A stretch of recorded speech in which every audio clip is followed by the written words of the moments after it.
Morning, hi friends. आज मैं आप लोगों के सामने लेके आया हूँ टैक्सेशन, खास करके मास्टर्स कॉमर्स एमकॉम के जो स्टूडेंट्स हैं सेमेस्टर 4 लास्ट ईयर, उनके लिए मैं लेके आया हूँ taxation same number 4 unit number 1 जो आपका टैक्स प्लानिंग का है। यूनिट नंबर 1 उसका हम सम का सॉल्यूशन देखेंगे। मोस्ट इम्पोर्टेंट जो हर बार यूनिवर्सिटी एग्जाम में आता है और लास्ट 2 ईयर से ये एग्जाम में आता है, अभी 2023 एंड 24 से। तो टैक्सेशन में आज हम देखेंगे अप्रैल का पेपर 2023, अप्रैल 2023 का पेपर, जिसमें फर्स्ट क्वेश्चन उसकी ओर में जो दिया है उसका हम आज पूरा कंप्लीट सॉल्यूशन करेंगे। क्या दिया है? A company want to invest ₹20 crore for expansion plan. तो सबसे पहले हमें राइट डाउन क्या करना है? 20 करोड़ कितना इन्वेस्टमेंट है? इन्वेस्ट ₹20 करोड़, 20 करोड़ इन्वेस्ट करना है। फिर क्या बोला है कि all funds through equity share capital, जिसमें से 40% debentures, 10% and balance through equity share capital, then 60% by issue of debentures bearing interest at 10%। तो इसमें हमको क्या मांगा कि कॉर्पोरेट इनकम टैक्स का रेट कितना है? 33.38%। हमें निकालना है from the view point of income tax liability, return of total investment and equity share capitals. ये हमें फाइंड आउट तीनों के तीनों करना है। तो किस तरह से करेंगे? तो आइए हम देखते हैं। फर्स्ट आपको सबसे पहले आपको फॉर्मेट बना देना है। फॉर्मेट में ऐसा कोई भी अगर सम एग्जाम में आता है इक्विटी एंड डिबेंचर्स वाला, तो उसके लिए आपको एक फर्स्ट पर्टिकुलर फॉर्मेट बना देना है, जिसमें फर्स्ट आएगा पर्टिकुलर,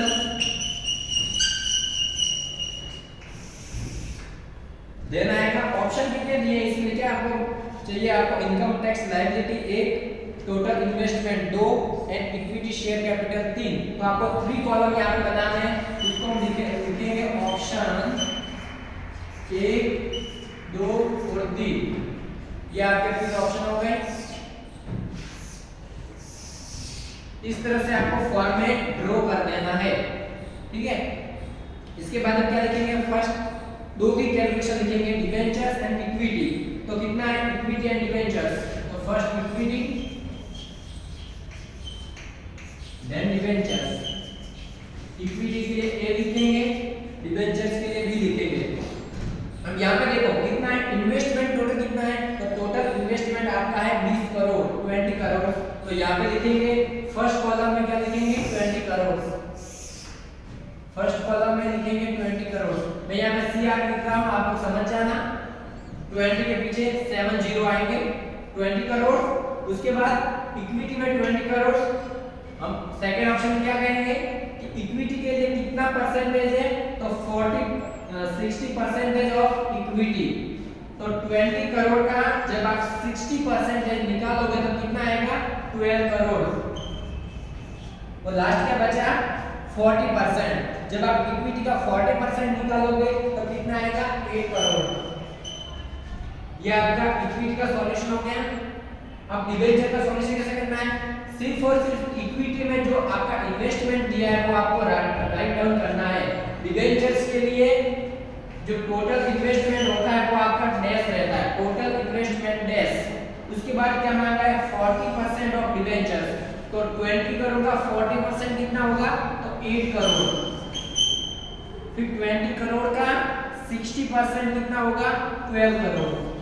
कितना हो गया? अब इन तीनों का आपको दोनों का टोटल करना है।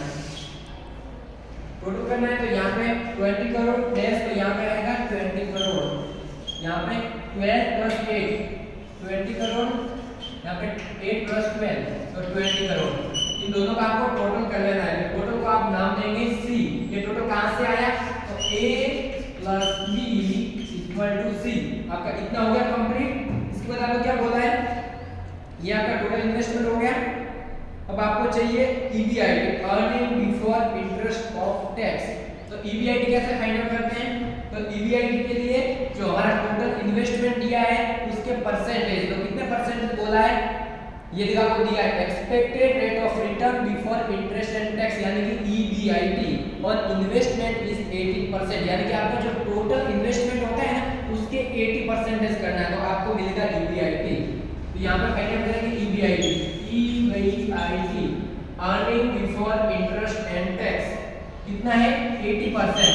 इसका 80% ऑफ इन्वेस्टमेंट, तो 80% ऑफ इन्वेस्टमेंट, तो इन्वेस्टमेंट आपका 20 करोड़ है, 20 करोड़ के 80% कितने होंगे, तो 3 करोड़ 60 लाख, 3 करोड़ 60 लाख, ये तीनों में आएगा 3 करोड़ 60 लाख, 3 करोड़ 60 लाख, ये तीनों के लिए आपको राइट डाउन कर देना है।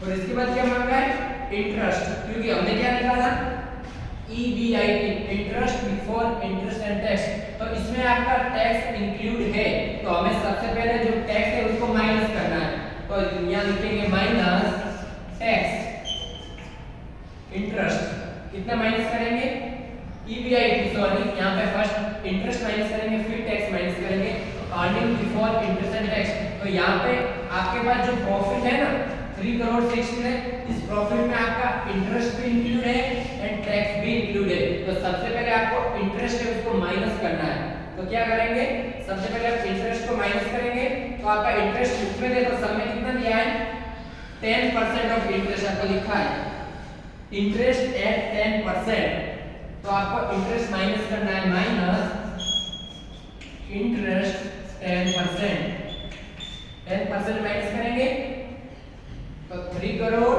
60 लाख के 10%, तो यहाँ पे फर्स्ट के लिए आप डैश करेंगे, देन सेकंड एंड थर्ड के लिए हम फाइनल करेंगे, क्यों, क्योंकि देखो यहाँ पे जो डिबेंचर आपका है ना उसमें डैश है, तो इंटरेस्ट हम इस पर ही फाइनल करते हैं डिबेंचर, तो यहाँ आएगा डैश, तो फर्स्ट में डैश, सेकंड में कितना है 1 करोड़, हमेशा इंटरेस्ट हम फाइनल करते हैं डिबेंचर, तो यहाँ पे इक्विटी शेयर्स पर इंटरेस्ट नहीं फाइंड आउट करेंगे, तो फर्स्ट के लिए डैश, तो यहाँ पे डैश, सेकंड में कितना है डिबेंचर्स 8 करोड़, तो 8 करोड़ का 10% करना है, 8 करोड़ का 10%, तो कितने आएंगे 80 लाख, तो यहाँ लिखेंगे 80 लाख, यहाँ पे कितना है 12 करोड़, 12 करोड़ का 10 लाख, 12 करोड़ का 10 लाख कितना आएगा 1 करोड़ 20 लाख, तो यहाँ लिखेंगे 1 करोड़ 20 लाख, 1 करोड़ 20 लाख। अब क्या करेंगे इन दोनों का माइनस करेंगे,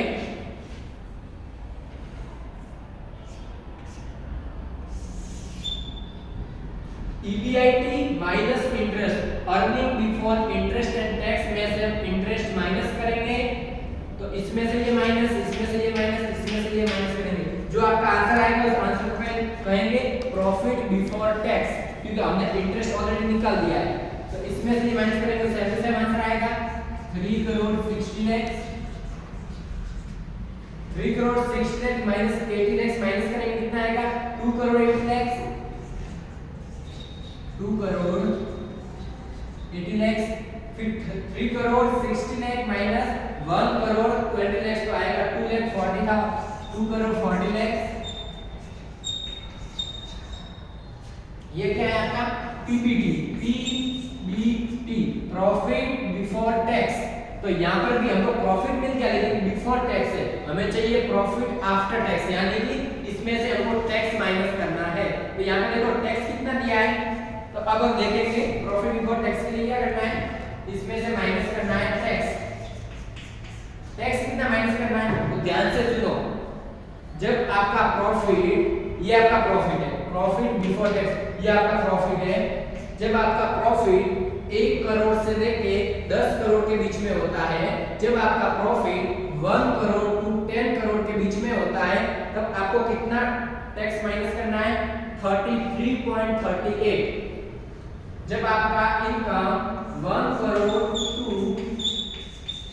10 करोड़ के बीच में होता है, तब आपका टैक्स कितना होगा 33.38%, तो ये कहां से आया, तो देखते हैं ये कहां से आया, जिसमें आपका 30% टैक्स होता है प्लस 4% सरचार्ज 3% एक्स्ट्रा, ऐसे करके आपका 33.38% आएगा, तो आपका टैक्स है ये,